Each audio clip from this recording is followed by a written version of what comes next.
Hello and welcome to Elevate Your Life podcast. I am your host, Monique Arpagon. I am so thrilled that you decided to share this time with me. Today, we're just having a little chit chat about embracing realistic morning routines. So, today, I have such a wonderful opportunity to share this time with you because my kids are occupied right now. My little one is sleeping. My boys are playing with each other, so you will hear them in the background. And this is kind of a free flow podcast. So just imagine that we're having a cup of tea together and we're just having a conversation. So I wanted to share with you how you can create a realistic morning routine for yourself as a mom of very little ones. I have a 2-year-old, I have a 5-year-old, and I have a 7-year-old. And ever since I've had children, for 7 years, they have encouraged me to wake up in the 5 o'clock hour, in the 5 a.m. hour. And I am not a natural morning person. And so I was finding that I was feeling a little bit discouraged. I was guilting myself. I was shaming myself. I was getting very frustrated because it was like impossible for me to wake up before them because they woke up very early. And also I was taking care of them throughout the night.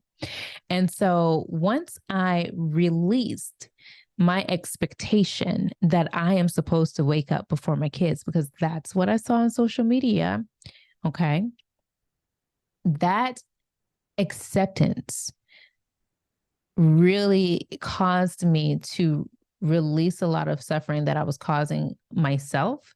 And it opened myself up to see opportunities that I did have in my own life. And it also helped me greet my children in the mornings with a little bit more patience, a little bit more love, a little bit more gratitude. And so I want you to notice what you think your morning routine is supposed to look like and ask yourself, is this realistic for my lifestyle? Is this realistic for this season? And do I have unrealistic expectations for myself? Am I putting way too much pressure on myself that I will never hit these expectations? Ask yourself those questions and be really, really honest with yourself. And it's okay if your routine doesn't look like the ones that you see on Instagram, because I was looking at it in morning routines on Instagram that look so luxurious and they were so calming and so peaceful, and they were able to do like several activities in a row in peace and quiet with their cup of coffee, and it just looked so luxurious. And that was not my reality because I woke up with my children. And once I released that expectation of my morning routine looking like that, my energy changed. And then from that space, I asked myself, okay, so what can I do? What can I do? What do I really need to do? And it was so simple. It was so simple. I realized that, there are several mornings where I wake up and I'm immediately doing something for someone else. And I don't even use the bathroom in the morning, or I don't even brush my teeth or take my mouth guard out in the morning. So those are the things that I'm going to do before I do anything for anybody else. And if there's like an emergency and I really have to tend to someone else's needs, I'm going to make sure that I come back once there's a little bit of space and do those things instead of like forgetting about myself. And so I did that, and I did it with so much intention. I was like, okay, I'm using the bathroom for the first time today. I'm releasing all that isn't serving me. I'm releasing the muck from yesterday, and I'm opening myself up for the goodness and the abundance and the joy and the peace and the love that is available for me today. And intentions with my brushing my teeth, of really just cleansing and clearing myself. It was not only was it clearing my teeth and my mouth and my kidneys, it was clearing my energy. It was clearing my emotional body. It was clearing my mental body, my spiritual body, and my physical body. That was the intention that I set for myself. And your intentions are powerful. Where you put your focus, you bring so much energy to that thing that you're putting your focus to.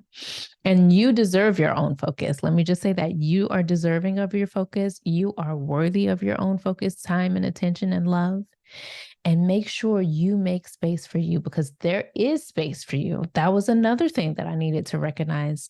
I was giving so much of myself to my family that I didn't recognize that I had the belief. It is 333 as I'm saying this, by the way, that I was carrying a belief that there was no space for me. There was no space for me. And once I shifted that belief and recognized there is space for me here, and I am worthy of taking up the space that is here for me. And also recognizing that what I give to myself fills my cup and fills it and fills it and fills it so that I can give it to others. I can't pour from an empty cup at my best. I can't give my best when I'm feeling empty, when I'm feeling drained, when I'm not feeling energetic. And that's something that I really had to continuously tell myself over and over and over again, because there is this conditioning that us women have where we overgive of ourselves, that we're overgivers and we're under receivers, that it's a bad thing to receive. And I'm not powerful, and I'm not strong if I'm receiving, or I'm not supposed to receive. I am super mama and I can do it all. But do you have to? Do you have to? If you don't have to do it all, please allow someone else to fill in the spaces so that you can give to yourself. And so my point is, let's not fall into the trap of comparison and thinking that our lives every day are supposed to look like the perfect lives that we see on social media. Those are edited videos. Okay. Those are edited videos. And just because they may have had a seamless morning routine one day doesn't mean that it's happening continuously. Okay. So moms, I want you to embrace where you are. Your children will grow up. They will get older. They will become more independent. And as they become more independent, you will find that you have more freedom. And so find ways that you can sprinkle your self-care and your routine, your morning routine, which may be very short. It may be a very short routine, but that's okay, because that's not the only time that you take care of yourself. You also make time and space for you throughout the day. We need more than the morning. We need to go to the fueling station multiple times a day, because you're constantly giving. And so make sure that as you are giving, that something else is coming in. As you're giving, something else is coming in. And be open to what this may look like. Be open to it being 2 minutes, 5 minutes. Be open to it, and like, make a list. Okay, do this. Make a list of all the activities that you enjoy doing that are life-giving to you.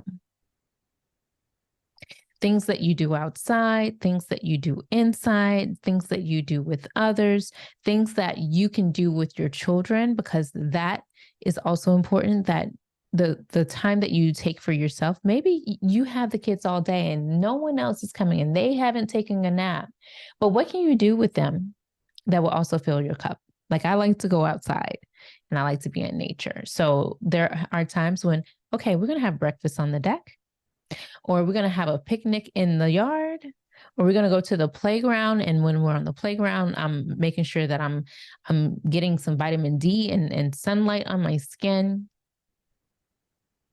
And as you add one thing in, and you do that for a certain amount of time, you ask yourself, okay, where's another window of opportunity here? And you add in another thing. And then you ask yourself, where's a window of opportunity? And you add in the other thing. And you do that for a period of time. I have such a win today. Well, first of all, me recording this podcast right now is a win. And I also worked out today with the kids, something that I had this unrealistic expectation that I have to work out without my kids. Like that's the time that I have. I don't want to have to stop and start my workout to tend to someone else's needs. Like this time for me needs to be solid. It needs to be in one chunk. And I was feeling that way because with my second child, I did that. I started and I stopped and I started and I stopped. I tended to the cries. I tended to the falls. And a 30-minute workout would end up being an hour and 30 minutes because I was starting and stopping. It wasn't a seamless thing. So I was feeling a lot of resistance to doing a workout where I had to start and stop. However, today, I had in my mind that I'm going to find a time today to work out. I didn't know when it was going to happen, but I knew that it was going to happen. I got dressed for my workout and I was in the middle of doing some homework with the kids. They go to Kumon all year round. And so they were doing their Kumon work and they were taking a long time. They didn't want to do their work. And I was getting frustrated and I felt in my body, oh, it's time for me to do something for myself. I've been overgiving. I've been under receiving. What can I? Oh, this is an opportunity. So let's just take the child that's not doing his work downstairs with me to the gym area. He can continue to do his work while I do my workout. And that is exactly what happened. And the other two came and they worked out with me and they were having so much fun. And it was a blast. It was a blast. And so I say that to say, I released my expectations of what I thought things should look like. I also included my children in the self-care because it is important for them to see me taking care of myself because they learn by modeling, by witnessing someone modeling something to them more so than they learn by what we tell them. And I mean, that made me feel even better because I was like, oh, now I wonder how this is, what seed this is planting in them, how they would take care of themselves. And I just found myself open. I was open to something new. When you get tired of doing the same things over and over and over again, expecting something different, which is the definition of insanity, when you get tired of the reality that you're living and you realize that, oh, you need to make different choices. Not only do you need to see things differently, you need to make different choices and you don't have to wait. You don't have to wait. I found myself waiting. Oh, well, when they get older, when they get this age, then I will. No, you don't have to wait. You get to do what you want to do, need to do right here, right now. It is important for you to see those windows of opportunity. You have to become the person who can see the opportunity. So often we have these veils over our eyes and we perceive things based off of what we believe about ourselves, how we see ourselves, memories that we've had, trauma that we've experienced, the time and location that we're in, the mood that we're in. And once we can release some of that and heal some of that, then we can see what's been in front of us the whole time. We can see things differently. And in the Course in Miracles, it says that a miracle is a shift in perspective from fear to love. And we can experience a miracle from moment to moment to moment. Right now is a miracle. And I am grateful that I've had this time with you. And my intention and my prayer is that you received exactly what you needed to receive from this time with me. And until next time, fill this earth with love from your heart. Fill this earth with joy with your smile. Fill this earth with wisdom from your mouth.